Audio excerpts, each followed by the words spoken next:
पहले जब सक्षमता 1 जब जारी हुआ था तो उस समय भी हमने अपनी बातें साफ साफ कह दी थी कि सक्षमता परीक्षा नहीं देना चाहिए। हम लोगों ने सक्षमता परीक्षा का विरोध किया था और हम लोग सक्षमता परीक्षा के मामले में अपना स्टैंड बिल्कुल क्लियर रखे हुए हैं कि आखिर ये सक्षमता परीक्षा क्यों।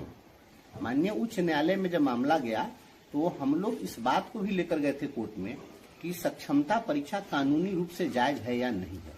हमारा कहना था कि सक्षमता परीक्षा आप ले ही नहीं सकते। हमारा सक्षमता परीक्षा, हम नियोजित शिक्षक जो हैं वह स्थानीय निकायों के कर्मचारी हैं जो संविधान के अनुच्छेद 245 जी के तहत हमारी सेवा है और इसमें 309 के तहत कोई शिक्षा विभाग एग्जाम कैसे ले सकता है।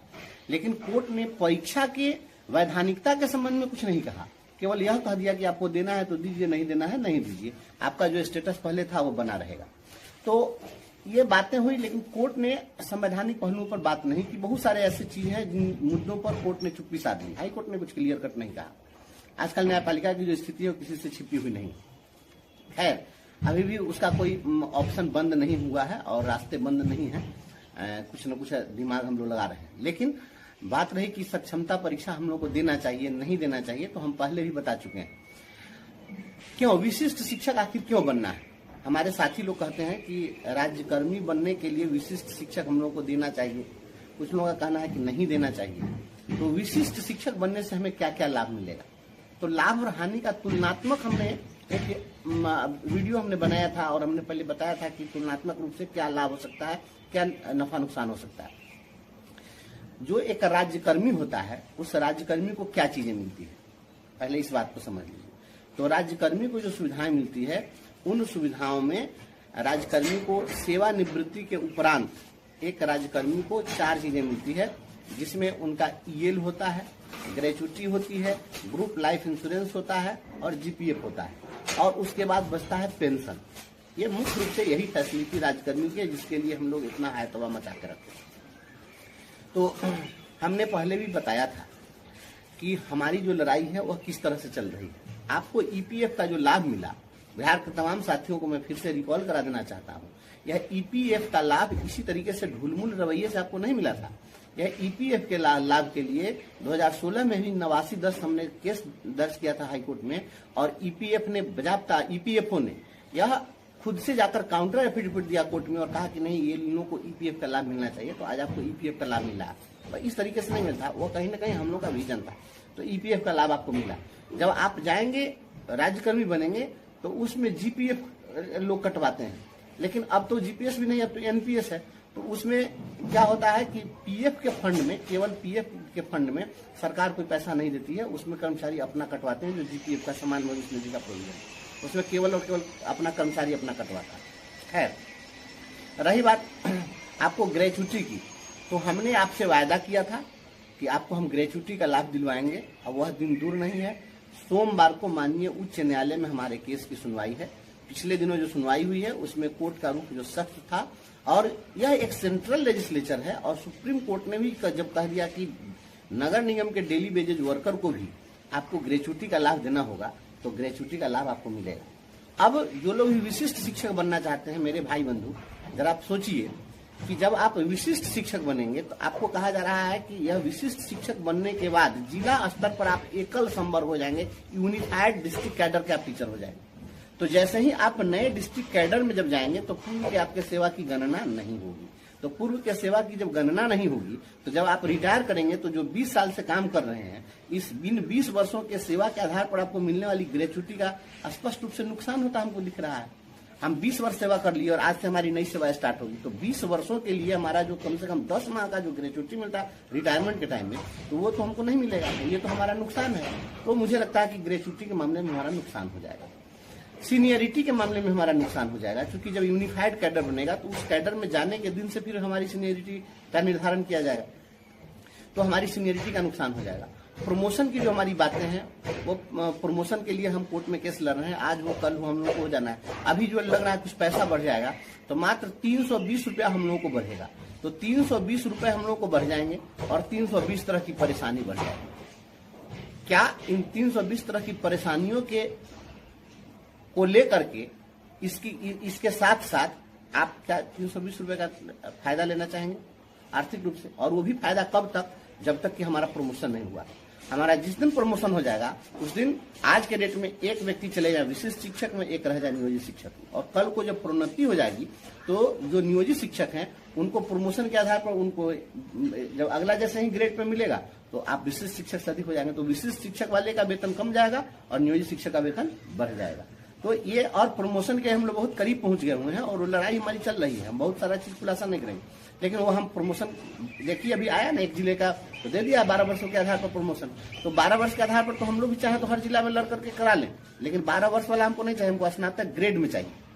और विशिष्ट शिक्षक में कोई भी विशिष्ट शिक्षक प्रधानाध्यापक नहीं बन पाएगा, उसका प्रधानाध्यापक का एवेन्यू बंद है।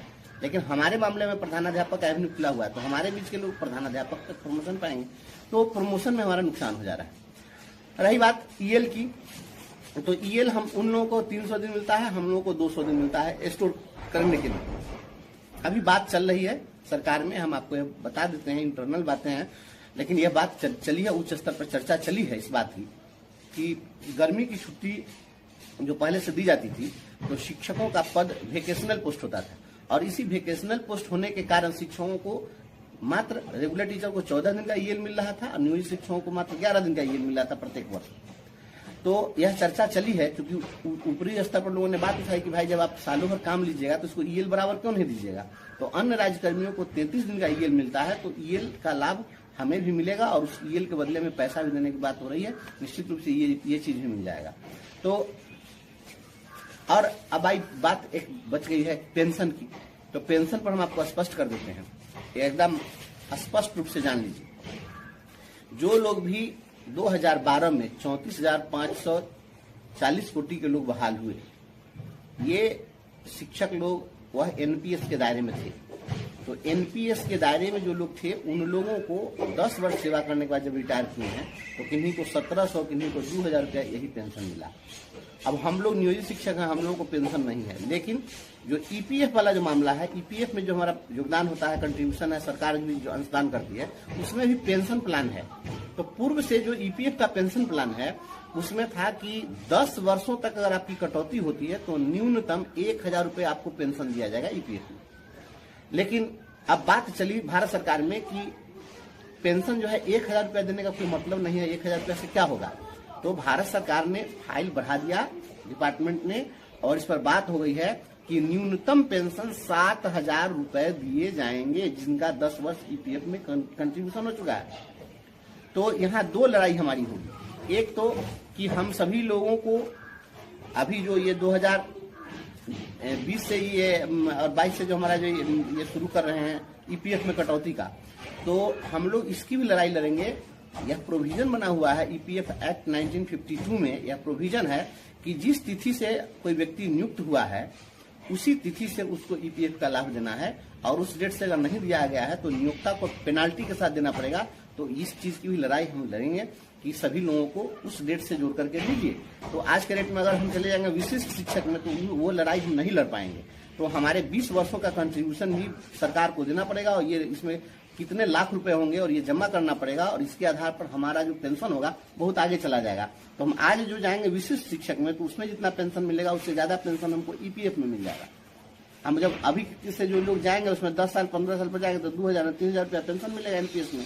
और वो एनपीएस का पेंशन क्या होता है, एनपीएस का पेंशन शेयर मार्केट आधारित होता है, तो उसका लाभ जो है पेंशन के मामले में भी ईपीएफ वाले लोग ज्यादा बेनिफिटेड रहेंगे जो स्थिति बनेगी।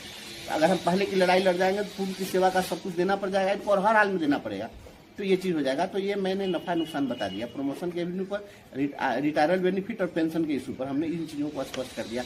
इसलिए इन चीजों के आधार पर अगर देखा जाए मुझे लगता है कि हमारी जब सेवा नए ढंग से काउंट होगी और हम विशिष्ट शिक्षक बनेंगे तो इन चीजों का हमको नुकसान हो जाएगा। इसलिए मेरी राय यही है कि सरकार अगर बिना शर्त अगर हम लोगों को राज्यकर्मी का दर्जा देती और ये तमाम चीजें पहले वाली सब कुछ दे करके और उसमें सभी चीज को एक्सेप्ट कर लिया जाता, हमारे पूर्व के लेंथ ऑफ सर्विस को काउंट कर लिया जाता, तब कुछ बात बनती। लेकिन ये चीज नहीं। और सरकार की जो मंशा है वह मंशा क्या है, इस चीज को समझना पड़ेगा। सरकार यही चीज चाह रही है कि सभी लोगों को अपने पाले में हम ले, किसी प्रकार से हम ले लें अपने अधीन में। क्योंकि अभी इनका वश नहीं चलता है। अभी जो ये जल्लाद की तरह आदेश पारित कर देते हैं कि इनकी सेवा समाप्त कर दो, पर FIR कर दो, ये कर दो, वो कर दो, तो ये जो करते रहते हैं, तो अगर इनके हाथ में रहता तब तो अभी तक तो इस सबको खा चिबा जाते, गुलो लड़ रहा है। लेकिन अभी कुछ बात ऐसी है कि हम नियोजन इकाई के अधीन है, जो डायरेक्ट इनका वश नहीं चल रहा है, नहीं तो ये पूरी तरह बर्बाद करके रख देते। इसलिए हम समझते हैं कि विशिष्ट शिक्षक की जो ये परीक्षा है, ये सक्षमता 2 ये हम लोग का जो पूर्व का स्टैंड है, उसी स्टैंड पर हम लोग को कायम रहना चाहिए। कोई लाभ इससे हम लोग को नहीं। कुछ शिक्षक का कहना है कि सक्षमता परीक्षा नहीं देने वाले शिक्षकों की संख्या कम हो जाएगी तो उन्हें वेतन मिलने में देरी होगी। देखिए, किसी काम को नहीं करने के हजारों बहाने हैं और उसी काम को कर लेने के भी सैकड़ों बहाने। ये जो लोग भी कह रहे हैं वे लोग कंफ्यूज लोग हैं और उन लोगों को कुछ भी पता होता है नहीं। अब उन लोगों को अपने पक्ष में लॉजिक देना है, क्योंकि उनको परीक्षा देने का मन है, तो वो आखिर जब मन है तो कैसे कहेंगे कि हाँ परीक्षा कैसे देंगे, किस आधार पर देंगे। तो ये तरह तरह की बात सोचते हैं। उनको सपना आता है, सपना में जान गए लोग, भविष्य वक्ता हैं ये लोग। ये फालतू बात है। जो लोग भी कह रहे हैं कि कम संख्या में बच जाएंगे तो वेतन इनको मिलने में परेशानी होगी, ये कम रहेगा तो उसी को वेतन देने में आसानी होगी। ये तो कॉमन सी बात है कि जिसकी संख्या कम रहेगी तो उसके लिए कम पैसे का उपबंध करना पड़ेगा। तो जब कम लोग रहेंगे तो उनको कम पैसा उपबंध करना होगा, तो सरकार आसानी से दे देगी। ज्यादा लोगों के लिए ज्यादा पैसे की आवश्यकता होगी, नहीं मिलेगा तो उनको परेशानी होगी। ये कौन सा फॉर्मूला, उल्टा फॉर्मूला पढ़ लेते हैं शिक्षक लोग। ये कोई भी शिक्षक इस तरह की बात करता है वो तमाशा कर रहे हैं, और इसलिए क्योंकि उनको परीक्षा देने का मन है। तो जिनको देने का मन है तो उनको कोई जाकर कर बाई फोर्स तो कोई रोक नहीं रहा है। ये तो सहमति, असहमति और समझदारी की बात है। इसलिए यह फालतू बात है।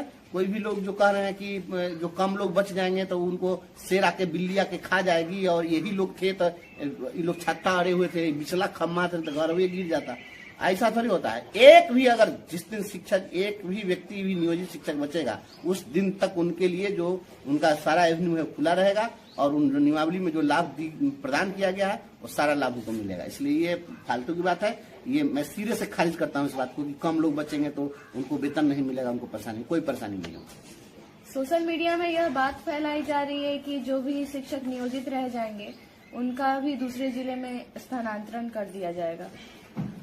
ये सोशल मीडिया में रायता फैलाने वाले जो लोग हैं कि क्या मोगेम्बो के घर में जाके झाड़ू पोछा करते हैं, कहा कि इन्हीं को कान में लोग कह दिया है कि नहीं आप परीक्षा नहीं दीजिएगा, जो लोग बच जाइएगा तो आप लोगों को हम दूसरे जिला में भेज देंगे। किसने कहा? ये व्हाट्सएप यूनिवर्सिटी चलाने वाले लोग इस तरह का रायता फैला रहे हैं, और रायता फैलाने वाले लोगों से सतर्क रहने की जरूरत है। कहां से जान गए? जब यही चीज वो कर सकते कि अंतर जिला स्थानांतरण कर देते तो इतना ड्रामा क्यों करना होता? तो आसानी से कर देता, तो परीक्षा लेने के लिए कहा जाता आपसे। या जो कुछ भी किया जा रहा है, ये जिस तरह जो लोग भी इस तरह की बात कर रहे हैं वे सभी लोग केवल शिक्षकों को बरगलाने का काम कर रहे हैं। किसी शिक्षक को इस सब चीज झांसे में नहीं आना है। ये बात तय है कि हमारा जो नियोक्ता है वह नियोजन इकाई है, और नियोजन इकाई के क्षेत्राधिकार की जो बात है तो नियोजन इकाई अपने अधीन स्थानांतरण वह कर ही सकती है, पहले भी की है, ऐसा तो नहीं कि नहीं की है। जब जिस समय में शिक्षकों का सामंजन हुआ है तो उसमें भी किया गया है। बहुत सारे लोग नियोजन इकाई के अधीन स्थानांतरण करवाए हैं, बहुत सारे लोग का प्रशासनिक भी हुआ है, तो वो नियोजन इकाई के अधीन तो हो सकता है, इसमें कहीं कोई दिक्कत नहीं है। लेकिन ये कहेंगे कि अब मुजफ्फरपुर के शिक्षक को हम आरा भेज देंगे, तो ये किसी के बस की बात नहीं है, और इस तरीके से वो नहीं कर सकते हैं। और हमारे लिए स्वैच्छिक स्थानांतरण का प्रोविजन है, इसलिए मास लेवल पर इस तरह का ये नहीं कर सकते हैं। ये बिल्कुल गलत है। जो लोग भी सोशल मीडिया में इस तरह की बात करते हैं वो अफवाह फैला रहे हैं। इस अफवाह से सतर्क और सावधान रहने की जरूरत है। हम लोग कुछ काम कर रहे हैं और प्रयास कर रहे हैं कि और आपको बेहतरी के लिए क्या क्या हम कर सकते हैं। और हमेशा याद रखिएगा, मैं तमाम साथियों से मैं यही कहना चाहूंगा कि हमेशा इस बात को याद रखिएगा, भीड़ कभी भी विजन नहीं बन सकता है, और आप भीड़ का हिस्सा नहीं बनिए, विजन का हिस्सा बनिए। भीड़ का हिस्सा बनिएगा। आज लड़ाई कितने लोग लड़े? जब पटना में आंदोलन का आह्वान होता है तो कभी कभी भीड़ हम लोग जुटा लेते हैं तो 1-8 लाख लोग चले जाते हैं, लेकिन वह भीड़ कितने देर तक टिकती है? उसी तरीके से ये लोग जो सोशल मीडिया पर रायता फैलाने वाले लोग हैं, ये टिकाऊ लोग नहीं है। ये लोग उलूल जुलूल तर्क पेश करके आपको बरगला रहे हैं, आपको गुमराह कर रहे हैं। और जो गुमराह कर रहे हैं कि नहीं ऐसे नहीं ऐसे हो जाएगा, तो उनसे पूछिए कि क्या आपको